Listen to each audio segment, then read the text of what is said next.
Hello viewers, today we are going to see about uniform circular motion and thereby we want to define acceleration, angular velocity and so on.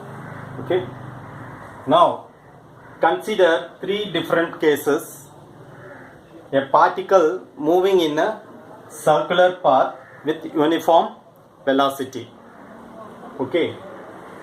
The particle is moving with uniform velocity, but then it keeps on changing the direction. So inherently acceleration occurs. Okay.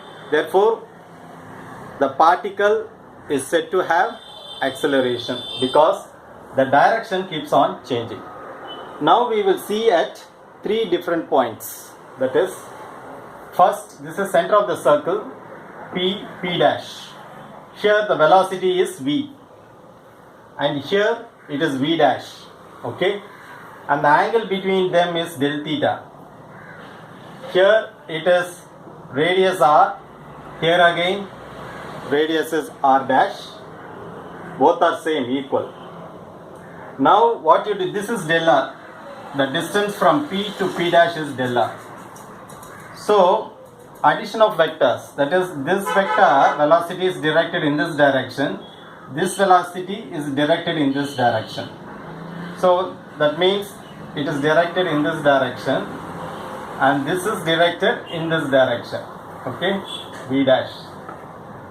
Therefore this distance is the final velocity, or we can say del V. So that's what is written here, drawn here. This is basically addition of vectors. So this vector we have drawn in this direction and this vector we have drawn in this direction. Both are velocity and this is change in velocity del V. Okay. Now if you see, del theta is big and del R is also, the length is high. Now suppose if you reduce the angle, now we have a very short angle. This del R also is very small. Once again we have P at P we have velocity in this direction and P dash you have in this direction. So this goes in this direction and this goes in this direction and this will be the resultant. That's what is drawn here. V is in this direction and V dash is in this direction. Therefore we have del V. Okay. That means this is V and this is V dash. This will be the resultant, which is del V. I am calling it as del V. Now what happens is, if the del R keeps on decreasing, then del theta is also decreasing. That is, initially del R is big, but when you decrease the angle, del R also decreases. So it keeps on decreasing and one fine point del R value will become 0 and del theta also will become 0. Therefore that is the point at this point where del R equal to 0 and del theta is equal to 0. And the acceleration is directed towards the center of the circle. The acceleration will be directed here. Velocity is basically tangent at a point. So the velocity is directed in this direction V. So from these graphical representation, we saw that as del R decreases, del theta also decreases, and finally when del theta becomes 0, so this is the point, and if you draw the tangent at that point, that gives the velocity, and the acceleration is directed towards the center of the circle. Therefore we can write this relation del V by V is equal to del R by R. That is, change in velocity divided by velocity is equal to change in length del R by R. Therefore acceleration is limit del T tends to 0, magnitude of del V divided by del T, velocity divided by time, but we take magnitude del V. Now limit del T tends to 0, this del V divided by del T So we know that from this relation, you bring this V this side, so V into del R by R is equal to del V. So del V will be replaced by V into del R by R, V into del R by R. So this portion is del V divided by del T, right?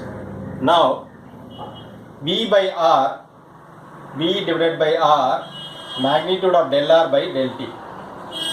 I have replaced that small r by capital R, so generally that will be the radius of the circle. So V by R is equal to limit del T tends to 0, magnitude of del R by del T. Okay. Now del R by limit del T tends to 0, del R by del T, that is, this is distance divided by time. This is nothing but velocity, that is limit del T tends to 0. Here you have enough time, but when it comes very close, then it will reaches a point where del T equal to 0. That's why we write, when del T tends to 0, del R by del T, this term is nothing but the velocity. Okay, because del R by del T, then limit del T tends to 0, that is nothing but this point. We say velocity has occurred at that point. So each and every point, if you take the tangent, that will be the velocity. So therefore centripetal, we call this as centripetal acceleration, which is nothing but V by R into this term. This is V. Therefore centripetal acceleration is equal to V square by R. Okay.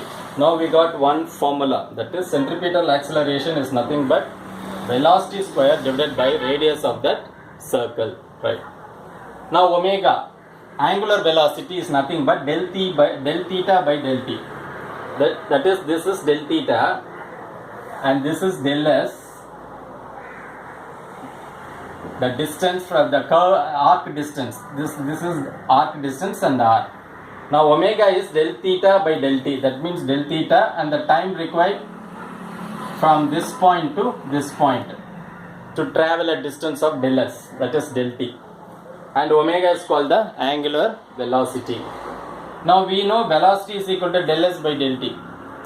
Del S is distance and del T is the time. Now V is equal to R into del theta by del T. That means del T we have written as it is. Now distance del S. If you want del S, the curve arc length, then this del theta should be multiplied by R. So R into del theta will give you del S. So R into del theta will give you del S. Now V is equal to this R we have written as it is R del theta by del T is nothing but omega. Now we have V is equal to R omega. Okay. Now we want acceleration. Acceleration is what? V square by R. From this relation, acceleration, centripetal acceleration is V square by R. So you square this, R square omega square divided by R. So this will give you R into the acceleration, that is omega square V square by R. That is V square is R square omega square by R. So this R and 1 R goes off. Therefore centripetal acceleration is equal to omega square R. This is another formula in terms of angular velocity. Okay. Next we have omega is equal to 2 pi f. In the textbooks it is actually it is written as nu, but I am using f. Okay. Both are same frequency and this is represented as nu symbol, Greek alphabet. So omega is equal to 2 pi f. Now centripetal acceleration is what? Omega square r. Omega is 2 pi f square into r. Therefore centripetal acceleration is equal to 4 pi square f square into r. So we have different formulas for centripetal acceleration. One we have v square by r in terms of velocity. Another formula in terms of frequency and the radius of the circle. Okay. So that's all about uniform circular motion. we have seen three different cases, and when del t tends to 0 or del theta tends to 0 or del r tends to 0, so this is the line and it is a tangent to this radius. For this radius, this will act as the tangent, and that is the direction of velocity, and acceleration is pointing towards the center. Therefore we call it as centripetal acceleration, centripetal acceleration. Okay, and we have two formula for centripetal acceleration. Okay, so that's all about uniform circular motion. Hope you have understood this topic. Thanks for watching. Nandri.